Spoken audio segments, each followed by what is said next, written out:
Bueno, en una bibliografía ahora hablamos del Renacimiento y propuestas educativas como la de Vittorino da Feltre. Yo no voy a volver a retratar con él, pero sí voy a volver a retomar este componente de que Vittorino se dio cuenta que el proceso educativo en la niñez tenía que estar acompañado, no en una forma individual, sino de un colectivo, en tanto y cuanto tenía que formar sujetos que se sintieran vinculados a quien iba a gobernar, al soberano, que en este caso era el señor de Gonzaga, al soberano, y que administrara, o sea, se encargara de los dos niveles de burocracia. Por un lado, la burocracia, es decir, las instituciones administrativas de gobierno hacia el interior, ¿no? Cobrar los impuestos, los censos, y dar satisfacción a la población interna, elegir los brazos para el trabajo, los brazos para el servicio militar, y por el otro lado, el servicio de la burocracia externa, la diplomacia, la cancillería, es decir, los cuerpos diplomáticos, porque no sos considerado Estado hasta que otro Estado te reconoce como Estado. Digo, este es el juego que se está haciendo en este origen.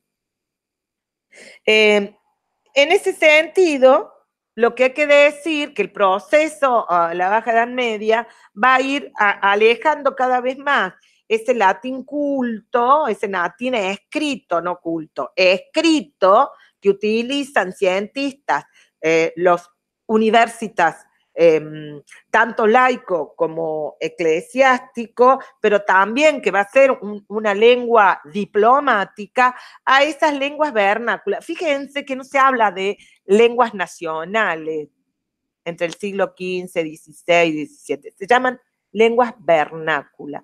Nosotros tenemos claro hoy la diferencia entre lengua y dialecto. ¿Cuál sería la diferencia entre una lengua y un dialecto?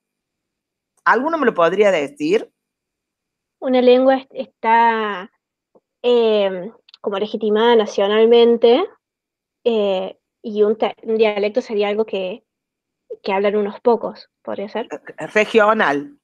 Eso, Que regional. no tiene carácter oficial. Bueno, nosotros el Estado didáctico no tenemos una lengua oficial, o sí, pero es interesante ver cómo distintas unidades territoriales políticas, que nosotros después las reconocemos desde el siglo XX, del siglo XIX como estados independientes, van a adquirir como una lengua vernácula en particular que concentra poder, que es central, se convierte en lengua oficial. Por ejemplo, en España, los reinos de España, no es casualmente que la lengua oficial va a ser castellano. ¿Por qué? Porque el reino de Castilla, es decir, Madrid, es decir, quien había solventado el vínculo del descubrimiento de América, que tenía todas las colonias, era como el reino más importante de la península. Entonces su lengua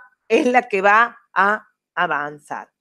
Así podríamos hablar del galés en Francia, podríamos, perdón, del inglés en Gran Bretaña, como así podríamos hablar del francés que hablan los francos, de la IRS de France, de París, para el resto. En Italia vamos a ser distintos, porque la unidad italiana no se logra hasta 1861 y se logra bajo la corona de monarquía del ducado de Saboya, el Piamonte, pero como el Piamonte tenía poca desarrollo de escritura, se decidió tomar como lengua oficial la de Florencia, el toscano, de quien justamente eran las grandes obras reconocidas renacentistamente de personajes como Petrarca y, bueno, el Dante Alighieri con su Divina Comedia. Entonces, así como se oficializan lenguas, y por eso nos hablamos de lenguas nacionales y de vernácula, tenemos que decir que el proceso mercantil y los circuitos monopólicos que habíamos dicho que habían hecho que en las varias ciudades del Atlántico, en el caso de la Europa en general, no de Portugal y de España en particular, habían logrado un desarrollo y una autonomía de estos mundos urbanos muy importante. Pero acá nosotros tenemos que decir algo más importante todavía. ¿Qué pasaba con esta gente que se enriquecía a la hora de pensar sus preocupaciones sobre su alma, tomando en cuenta que el clero católico repetía una y otra vez que era más fácil que entrara un camello en el ojo de la cerradura que el ojo de la aguja o cerradura, nunca me acuerdo, perdón la ignorancia, que un rico en el reino de los cielos. Sin embargo, todos podían ver que eso que se llamaba iglesia, especialmente pensando en Roma, se enriquecía con un diezmo que además, un diezmo que empobrecía al resto de la población. Este sentimiento hacía que fuera más importante para los enriquecidos, que no podían comprar título nobiliario, pensarse si que ellos entraban en el concepto de rico, si no iban a entrar en el cielo. Nosotros habíamos hablado que ya en el siglo XI, XII, la Iglesia de Roma había establecido la oficina de la Santa Inquisición, que controlaba la doctrina, especialmente por las famosas herejías del año 1000 que habían sido terribles, que ya le hemos visto en la escolástica para mostrar que nunca hubo la Iglesia en singular. Pero, y habíamos visto entre el siglo XII y XIII cabalgar nuevas órdenes reglares, algunas de corta vida, como los templarios, cuyas riquezas fueron repartidas entre el emperador y el papado, por eso los acabaron, y otras, como las mendicantes, que tenían una importante disputa sobre los bienes, que esto lo pueden ver ustedes en El nombre de la rosa, pero que además se preguntaban sobre el derecho a las iglesias de tener propiedad.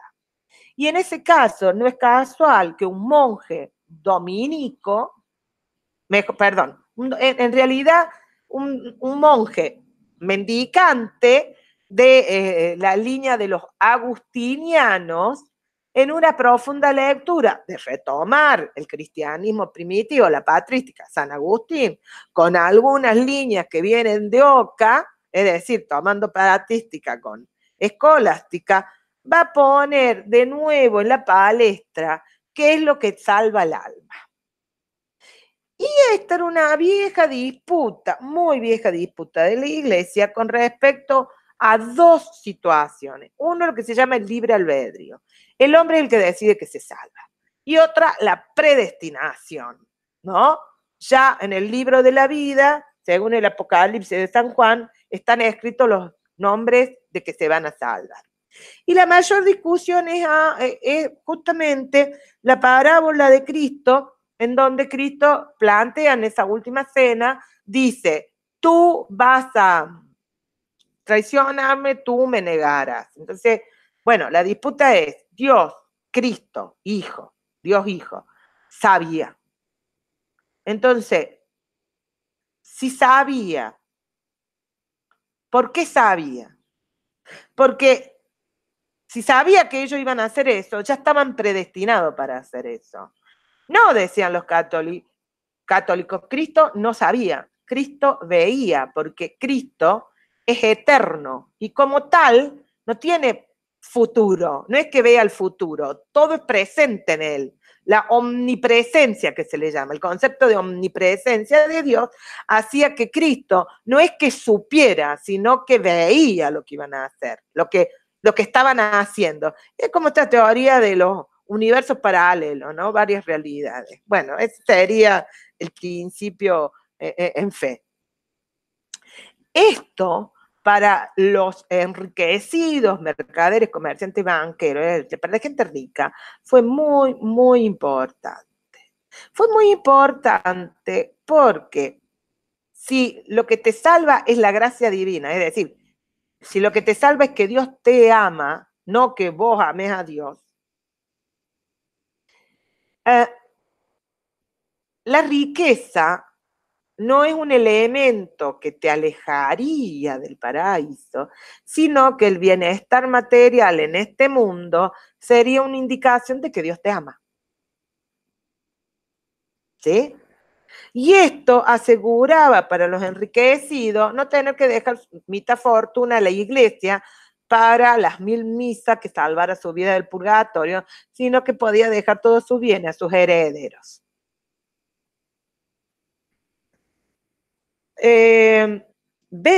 Max Weber, tiene un libro que se llama La ética protestante y el origen del capitalismo. Y dice que el modelo de trabajo y la acumulación de riqueza de los protestantes daría origen al capitalismo. Algunos sostenemos que al revés, la acumulación de riqueza de ciertos grupos del burgo hizo como resultado que se construyera una ética que los alejara cada vez más del mandamiento, del mandato de Roma, que llega hasta vender terrenos en el cielo, la famosa venta de indulgencias, ¿no? Entonces, de alguna manera había descontento dentro de ciertas líneas del clero, descontento porque algunos eran más ricos que otros, o sea, todos éramos curas, todos éramos clero, pero no todos estábamos en la misma posición. Pero al mismo tiempo, muchos querían casarse, como las viejas usanzas antes de las órdenes del siglo XIII, ¿no? Y por el otro lado, hay gente que no se siente en paz con la mediación del cura entre Dios y ellos. Martín Lutero, monje agustiniano, que va a Roma, se siente asqueado de lo que ve en Roma, cuando vuelve, pone en su parroquia, tiene una parroquia pobre, pone en su parroquia lo que se llama las famosas tesis, en donde hace una serie de planteos en relación al mundo clerical,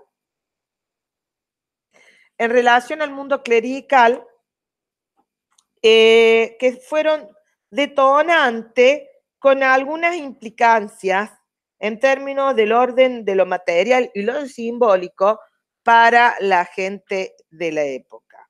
Y que tenía que ver justamente con que la interpretación que Lutero hace de las encíclicas que están en el Evangelio, y a partir de lo que él entiende que, primero y antes que nada, las Biblias tienen que ser dadas en lengua vernácula.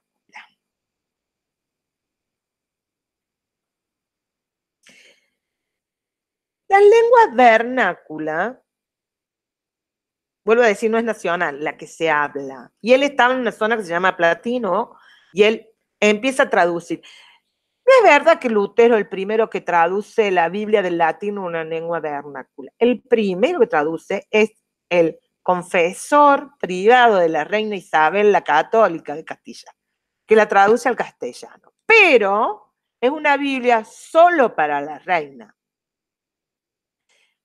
No se olviden que acá estamos cabalgando con el origen de la imprenta, la posibilidad de hacer mayor volumen de Biblias, y hay una forma de acercar la palabra de una relación directa con Dios. Entonces, Martín Lutero ve la cuestión de que en realidad el sacerdocio no es de unos pocos. El sacerdocio es es para todos. El sacerdocio es para todos. Lo que llama el universalismo del sacerdocio. De la libertad cristiana, escrito en 1520. Dado que Cristo tiene la primogenitura con su honor y su dignidad, la comparte con todos los cristianos, los cuales, mediante la fe, deben ser todos con Cristo, reyes y sacerdotes. Como dice San Pedro, vosotros sois un reino sacerdotal y un sacerdocio real. Y ocurre de modo que un cristiano es elevado mediante la fe tan alto por encima de todas las cosas que se convierte espiritualmente en Señor de todas, pues ninguna cosa puede dañarle en su bienaventuranza. Incluso todo debe estarle sometido y ayudado a su bienaventuranza. Fíjense, entonces dice, sobre lo que seamos nosotros, los sacerdotes, esto es mucho más que ser rey, porque el sacerdocio nos hace dignos para presentarnos ante Dios y rogar por otros. Pues al estar ante los ojos de Dios y orar, nos corresponde, no corresponde sino a los sacerdotes. Por ende, pregunta cuál sea la diferencia entre sacerdotes y laicos en la cristiandad, puesto que todos son sacerdotes. Respuesta. Con la palabrita sacerdote, cura, religioso y otras semejantes, se ha cometido la injusticia de que se hayan sido aplicadas para gente al pequeño grupo que ahora se denomina estamento clerical. Fíjense cómo utiliza el estado del clero. Él está mirando la sociedad en la estructura jurídica social feudal. Por eso, para algunos Lutero es el gran moderno, para otros Lutero es un gran medievalista. Yo comparto la idea que es un gran medievalista, es el último salto de medievalismo. La Sagrada Escritura... Ahí está la pregunta de dónde está la reforma, ¿no? Está en muchas cosas, ¿no? La Sagrada Escritura no da ninguna diferencia, sino a los doctos y a los consagrados, los llamados ministros, o sea, siervos, ecónomos, esto es, servidores, siervos, administradores, que deben predicar a otros la fe de Cristo, la libertad cristiana. Pues, aunque todos nosotros somos igualmente sacerdotes, no todos, sin embargo, podemos administrar y predicar. Bueno, entonces, no van a ser todos sacerdotes, pero sí va a haber predicadores, es decir, pastores. O sea, sí crea una cuestión institucional, o sea, no es que no la crea, esto lo quiero aclarar, ¿no? Así dice San Pablo, no queremos ser considerados por la gente otra cosa que servidores de Cristo y administradores del Evangelio, pero se ha hecho de la función de administrar un tal señorío, dominio, un tal poder terrenal externo, suntuoso y terrible, que el auténtico poder terrenal no puede igualarlo en modo alguno, precisamente como si los laicos fuera otra cosa que la gente en Cristo. Este es el punto 8.6 de textos fundamentales de Artola. No doy la página, pues yo estoy, el libro mío en soporte papel no tiene el mismo paginado que el que está digitalizado, así que no doy la página, pero les explico que está en el punto 8, que es sobre la reforma. Fíjense todas las cosas que viene a decir, porque ahora están las preguntas clave. Si este grupo, estamento clero, no tiene que existir como estamento por separado del resto de la población, ¿qué pasa con los bienes que tiene el clero? ¿De quiénes son? ¿Para quién va a ser? Y acá lo que se produce, como Antonio Gramsci dice, un bloque histórico donde se dan procesos hegemónicos donde distintos grupos de clases subalternas encuentran un eje común para compartir.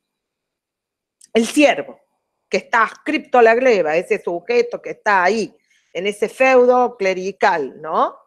Que está ahí, que estuvo su padre, su abuelo, su tatarabuelo, o sea, que tiene 10 generaciones ahí. Dice, si la tierra no es de ellos, la tierra es de quien la trabaja, o sea, yo, el campesino. Los enriquecidos, que no pueden comprar título nobiliario, dicen, si el clero no puede tener bienes, bueno, la iglesia va a tener que venderla. Yo tengo plata para comprarla. Y los príncipes, las cabezas de los principados, ducados y las distintas unidades administrativas del Imperio Romano, dicen, no, acá estoy yo. Eso es mío.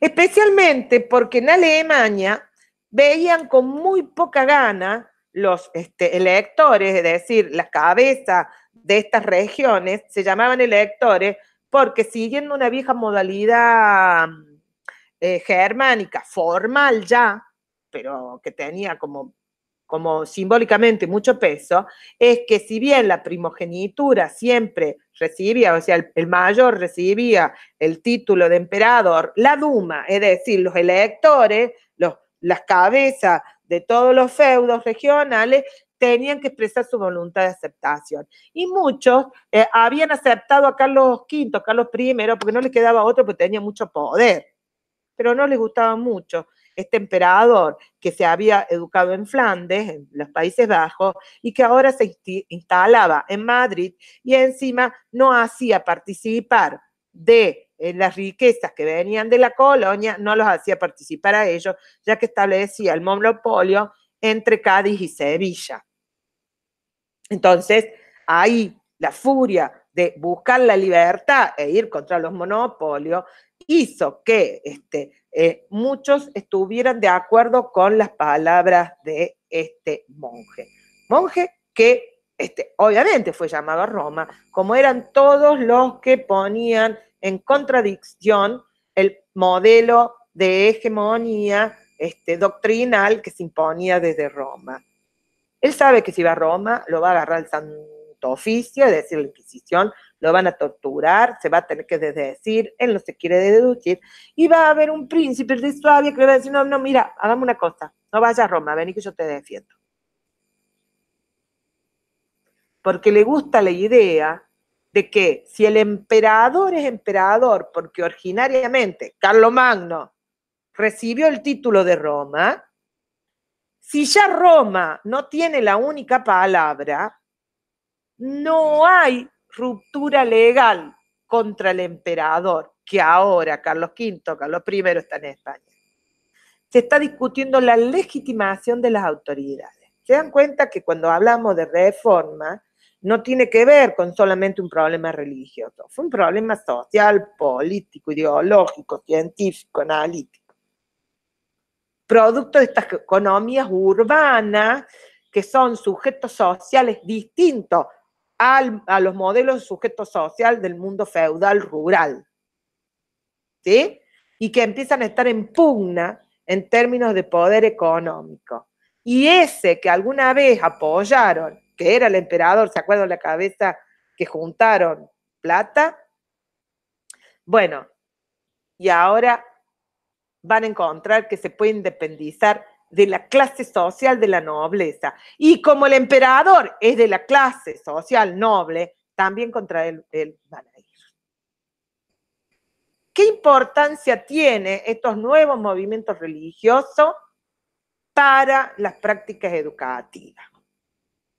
Y acá vamos a ir cabalgando. Ya lo habíamos visto con Vittorino da Feltre, que se va a cabalgar del tiempo de a establecimientos para, es decir, el concepto de escuela, ¿no?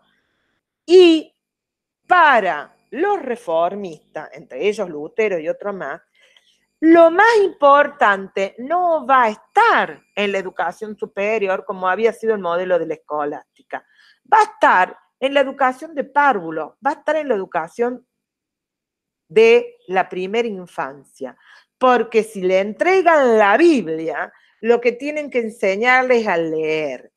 Y algo más, Lutero sabe muy bien que la educación se mama, es decir, la madre en la casa enseña, es decir, educación en síncresis de socialización.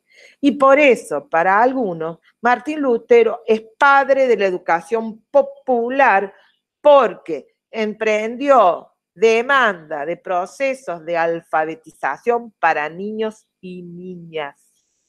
Ahora, es una alfabetización a media, no una alfabetización parada en el escribir, tanto como es parada en leer. Ahora, en ese nivel, pero para los niveles siguientes, no necesariamente la mujer va a estar para el nivel de la facultad inferior o la facultad superior para los universitas. Pero sí es cierto que ser predicador, es decir, pastor, va a tener que tener una enseñanza universitaria cuando él se encuentre que su propuesta de reforma para algunos ha sido tomada para hacer tantos chanchullos como hacía Roma. entre ellos el movimiento campesino. Miles y miles, hablan unos de 120.000 campesinos, marcharon en esa primera década del siglo XVI al nombre de la tierra para quien trabaja. El príncipe de Suabia lo miró a Lutero y le dijo, ven y salí al balcón, mira lo que está pasando, aclárale cómo son las cosas de esta gente, si no yo te mando a Roma. Y ahí Lutero le dijo, no, a Dios lo que es de Dios, al César que es de Dios, César, la cuestión del orden de lo político, el orden del Estado y bienes generales pertenecen al príncipe.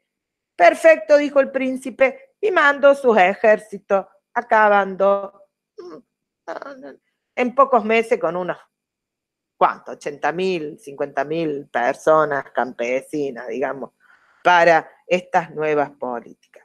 El siglo XVI, siglo XVII, conocida como las grandes guerras de civilización, de las guerras religiosas. El otro modelo de cambio de religión va a ser Inglaterra. Inglaterra con Tudor, Enrique VIII, primera esposa, que ya lo en una bibliografía oral obré, pero esa primera esposa que él tiene, viuda de su hermano, viuda a los 13 años fue viuda esa pobre chica, Catalina, la hija de los reyes católicos. Imagínate cuando Enrique le dijo al Papa, quiero divorciarme de la tía del tipo más poderoso del mundo. Yo no quiero decir que no corrieron cuestiones espirituales, pero obviamente el Papa le dijo no. Y ahí es como cuando algunos asesores religiosos de él, especialmente ese segundo grupo que no venía de la nobleza y quería superar, le dijeron, y mira, ¿por qué tenés que hacerle caso a Roma? ¿Por qué no el rey cabeza de la iglesia? Una iglesia inglesa, una iglesia anglica, es decir, la iglesia anglicana. Y efectivamente Enrique VIII va a romper con Roma, se va a divorciar con Catalina, que la manda a rezar un convento, y se casa con esa famosa Ana Bolena, esperando que le diera un hijo varón, porque la hermana de Ana Bolena había sido también amante de Enrique VIII y le había dado un hijo varón, pero no, Ana Bolena también le da una hija mujer. En el tránsito de quienes apoyaban al rey o no en este cambio, hubo todo un pasamano de propiedades, no solamente propiedades eclesiásticas, sino también propiedades laicas de aquellos que apoyaron o no al rey. Porque corta cabeza a algunos obispos y entre ellos también al gran pensador Tomás Moro, que se negaron a aceptar que la ley del rey era superior a la ley de Roma. Es decir, el problema es a quién se obedece, el criterio de autoridad. Y habíamos dicho que justamente si el Maquiavelo había introducido un nuevo planteo político, es plantear que la soberanía no era de Dios, sino que la soberanía era de quien gobierna. Por eso pone en disputa a el siervo mayor de Dios, que era el Papa de Roma, en relación a la monarquía reinante. El conflicto, bueno, Enrique tiene como 6 esposas, tiene un solo hijo varón que muere muy joven. Cuando muere el hijo varón, está la disputa, tiene 2 hijas supuestamente legítimas. ¿Por qué digo supuestamente legítimas? Porque el mundo católico aceptaba a María, hija de Catalina, nieta de los reyes católicos, sería esta María Tudor, la aceptaba como legítima heredera, porque había sido hija legítima. E Inglaterra no tenía problema de ser reinas, de tener mujeres reinas. Pero los anglicanos que se habían hecho del poder, o sea, los nuevos amigos del rey, que habían logrado feudos y propiedades, tan sea eclesiástica como de laico, que habían apoyado a la reina católica, veían en Isabel, que después que le cortó la cabeza a Ana Bolena había sido declarada ilegítima, veía una sucesora legítima de ellos. Isabel, la famosa reina Isabel. Lo que sigue es una disputa de poder hasta tal punto va jugando lo católico con lo protestante, en este caso lo anglicano, hasta tal punto el roce que la reina de Escocia, prima de Isabel, que en su momento estaba casado con un príncipe de Francia y por ende seguía un modelo, su hijo iba a ser católico. Isabel necesita resolver la conflictividad de quién la va a suceder haciéndole un juicio a su prima, la famosa María Estuardo, y la justicia. No solamente que la justicia, sino que toma a su hijo, un Estuardo, y lo educa en la base anglicana para que sea su sucesor, haciendo que ella nunca se casa para evitar conflictividad. Esto fue terrible, chicos. Para ella, es interesante porque ustedes conocen que hay un estado que se llama Virginia en Estados Unidos, que están Washington, está mitad en Washington, mitad en el estado de Virginia. Virginia viene de la palabra virgen, porque así se le decía a la reina Isabel, la reina virgen. Bueno. Como ustedes conocen el estado Luisiana, en donde deben haber escuchado hablar de New Orleans, el Mardi Gras, el martes el martes gordo, que es francés, Mardi Gras. New Orleans pertenece a la Luisiana, territorio francés, que viene el nombre del rey Luis. ¿Qué importancia tiene esto? Miren, esta es la gran diferencia para lo que es este continente americano en su totalidad, la gran diferencia, el establecimiento de la conquista y la colonización. ¿Cuándo hay conquista? Cuando vienen grupos armados, masculinos solo, a establecer el dominio, ¿no? Y por lo general lo que se da un uso de mujeres nativas dando procesos de mestizaje, en muchos casos no reconocidos los mestizajes, pero se mezclan. Y la colonización es cuando vienen las estructuras familiares completas y se establecen. En el caso español, en el caso francés, en el caso lusitano es de Portugal, lo que hay primero hombres solos que vienen a conquistar para luego dar la oleada de colonia. En el caso de lo que hoy es Norteamérica, la base de Norteamérica, es decir, Boston, Filadelfia, Nueva York, bla, bla, es primero colonias y no conquista. Porque pasa esto. En la gran diversidad protestante, a algunos, no, porque hay un dicho que me harto de escuchar, que la Reforma quiso dividir Estado de Iglesia. Pero no siempre fue así. En algunos casos, el Estado fue teocrático. Por ejemplo, la propuesta de Calvino que hizo que sus seguidores compraran todos los terrenos que pudieran aquí en Ginebra, en la ciudad de Ginebra, y los que eran católicos los echaron y establecieron un modelo donde los pastores establecían el consejo. Es decir, seguía siendo un Estado teocrático, donde los pastores, los predicadores, eran los que tomaban la decisión de la comunidad.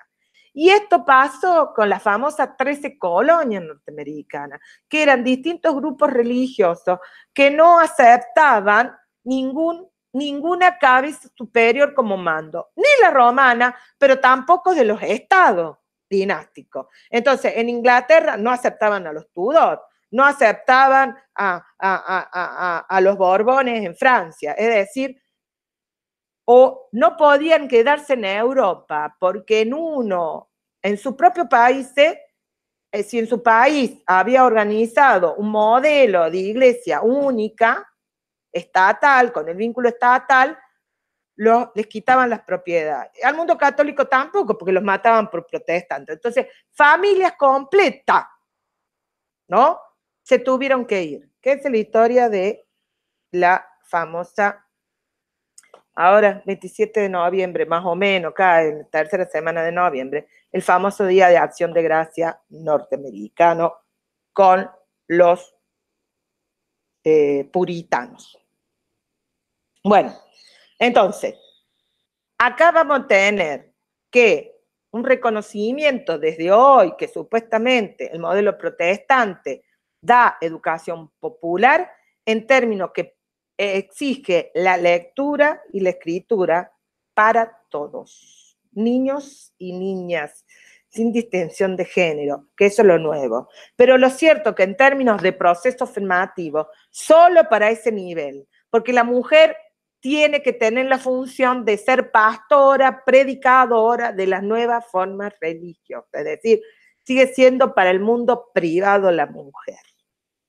Mientras que el mundo católico, cuando ve que no puede enfrentar este modelo y que va perdiendo terreno en la Europa occidental, tiene que pensarse nuevas formas y lo que nosotros vamos a tener es distintos modelos en donde tenemos desde un Erasmo, que un modelo específico humanista, al modelo de jesuita, que es importante que nosotros revisemos, porque de última la formación universitaria, la formación académica de Córdoba, tiene como matriz fundante esos jesuitas. Pero eso lo vamos a dejar para otro momento. Confórmense con esto por ahora. Muchas gracias.